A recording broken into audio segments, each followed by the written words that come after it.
From the Home Slice News Center, this is the Daily Slice for Wednesday, June 15th, 2022. I'm D. Ray Knight. This is what's going on.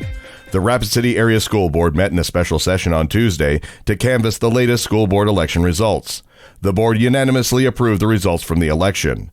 In Area 3, Michael Birkeland defeated incumbent Gabe Donnie, receiving 57% of the votes, while Jamie Clapman defeated Janice Huckleberry, receiving 60% of the votes in Area 6. The board also approved two new hires to top positions in the district, Nicole Swigert and Michael Talley as interim CEO and interim assistant superintendent.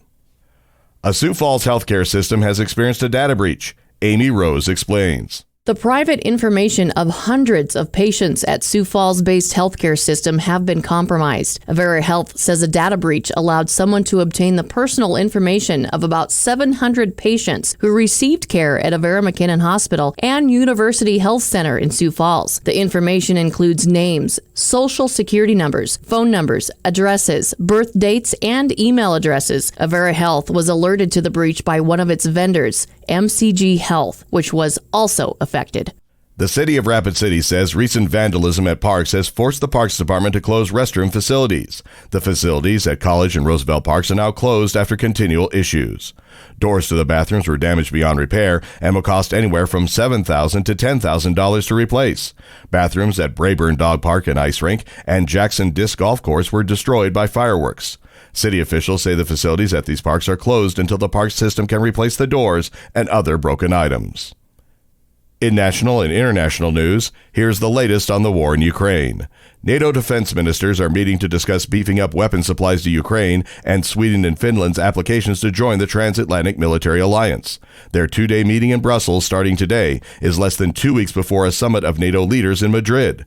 Ukraine's government has implored the West to send more and heavier weapons to help fend off Russia's invading forces.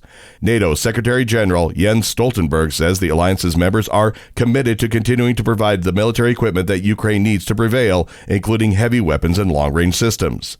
U.S. Defense Secretary Lloyd Austin is hosting a meeting of some 50 nations to discuss weapons deliveries to Ukraine.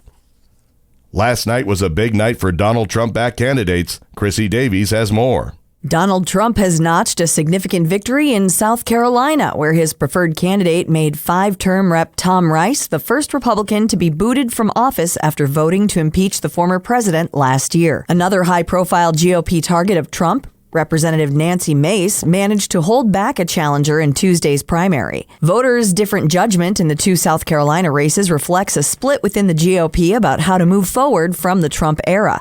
Meanwhile, in Nevada, Trump's pick, Adam Laxalt, won his U.S. Senate primary, defeating a populist candidate who is arguably more representative of the Trump base. Today marks an end of an era as Microsoft has officially sent Internet Explorer into retirement. As of Wednesday, Microsoft will no longer support the once dominant browser that legions of web surfers love to hate and a few still claim to adore. Its launch in 1995 signaled the beginning of the end of the web's first widely popular browser, Netscape Navigator. IE's market share peaked in the early 2000s at over 90%, but it began to fade as users found faster, less crash-prone alternatives. Today, Google's Chrome browser dominates with about 65% of the worldwide browser market share. IE's Air, Microsoft Edge, lags with about 4%. Your weather forecast from the Home Slice Weather Center.